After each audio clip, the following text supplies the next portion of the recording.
लोगों की जिनके घर में बाथरूम टॉयलेट अटैच बने हुए हैं। ऐसे लोगों पर कौन से ग्रह अपना अशुभ प्रभाव डालते हैं, ये भी जान लेते हैं। पंडित जी, इस सवाल पे चर्चा करें, लेकिन एक मन में मेरे भी सवाल है, क्योंकि ये जो सवाल मैंने पूछा ये तो अक्सर अब शहर में ऐसा ही रहता है, तो मैं चाहूंगी कि उस पर भी आप थोड़ा सा फोकस करके बताएं। देखो, ऐसा है,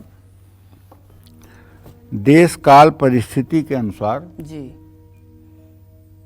मनुष्य जीवन जीने के लिए कहीं कहीं विवश भी है। जी, समझ रहे हो? जैसे हमने बहुत से घरों को देखा है, वो वास्तु के हिसाब से ठीक विपरीत ही बने हुए हैं, और उसमें रहने वाले बेचारे हर उपाय करने के बाद परेशानी का ही जीवन जी रहे हैं। लेकिन जो बिल्डिंग बना रहा है जी, वो इतना अहंकार में है कि मैं जो भी बना दूंगा वो माल बिक जाएगा। हाँ, उसे किसी के दुख सुख से कोई मतलब नहीं है। अगर वो थोड़ा सा ये भाव कर ले अपने मन में कि जो मैं बिल्डिंग बना रहा हूँ उसमें रहने वाले लोग सुखपूर्वक रहें, उनका भविष्य अच्छा रहे, अगर इतना विचार आ जाए उसको दूसरे के कल्याण का, तो कम से कम किसी वास्तु एक्सपर्ट से, किसी अच्छे विद्वान से परामर्श ले करके तब उसकी डिजाइनिंग करे, तब उसका निर्माण करे। हम कहते हैं कि सामान उतना ही लगेगा जी, मटेरियल उतना ही लगेगा, मजदूरी उतनी ही लगेगी, और कोई अतिरिक्त खर्चा नहीं होगा।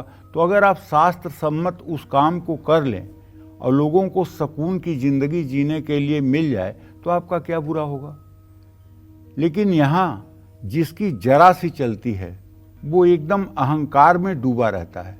वो सीधी एक बात कहता है, मैं नहीं मानता ये सब क्या होता है, ये भगवान क्या होते हैं, मैं इन सब चीज़ों को नहीं मानता हूँ। कर्म करिए, अपना कर्म करिए, कर्म करिए, अपना कर्म करिए, बस इस तरह के डायलॉग मारते हैं। तो कहने का मतलब है, देखो, बाथरूम यानी स्नान गृह में चंद्रमा का वास होता है, इसलिए वहाँ जल होता है, और शौचालय में राहु का वास होता है। तो जिन घरों में स्नान गृह और शौचालय एक साथ बनाया जाता है वहाँ राहु और चंद्रमा एक साथ होते हैं। इन दोनों ग्रहों के साथ में आने से राहु को चंद्रमा से ग्रहण लग जाता है, इससे चंद्रमा भी दूषित हो जाता है और वास्तु दोष देता है। चंद्रमा जल और मन का कारक ग्रह है, जबकि राहु को पापक ग्रह माना गया है जो विष का कारक है।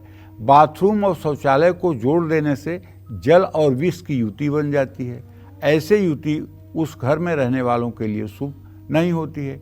इसका प्रभाव ना सिर्फ मन पर पड़ता है बल्कि शरीर पर भी पड़ता है। तो अटैच बाथरूम शौचालय होने से घर में कलेश बढ़ते हैं। घर की उत्तर पूर्व दिशा में बाथरूम होने से भी घर में झगड़े होते हैं। अगर ऐसा ही आपका घर है तो कोई चिंता करने की बात नहीं है। जिधर आप नहाते हैं उस पोर्शन में और जहां आपका टॉयलेट है उस पोर्शन में आपको एक प्लास्टिक का ऐसा पर्दा लगा देना चाहिए जिससे इस तरफ से उस तरफ, इस तरफ के जल का छींटा उधर ना जाए और उधर की कोई चीज़ इधर ना आए। अगर ऐसा भी आप कर दें तो निसंदेह, और हाँ, यदि बड़ा बाथरूम है तो दोनों के बीच में आप एक ऐसा शीशा लगा सकते हैं जो खुलने और बंद होने वाला हो। ऐसा भी आप कर सकते हैं, तब इस दोष से आप पूर्ण रूप में बच सकते हैं। और थोड़ा सा अगर बड़ा बाथरूम होगा और उसमें मतलब कि स्नान गृह और शौचालय होगा तो शायद कम वास्तु दोष लगेगा। लेकिन जब छोटा बाथरूम होगा वहाँ तो भयंकर वास्तु दोष लगेगा। जैसे मान लीजिए चंद्रमा 3 डिग्री पर है और राहु 28 डिग्री पर है, तो चंद्रमा और राहु की डिग्री का तो बहुत अंतर हो गया ना। अब राहु का इफेक्ट नहीं पड़ेगा, लेकिन चंद्रमा और राहु की डिग्री अगर एक साथ हो गई, दोनों 2 डिग्री के अंतर पर हैं, 3 डिग्री के अंतर पर हैं, तब उसका अधिक प्रभाव पड़ेगा।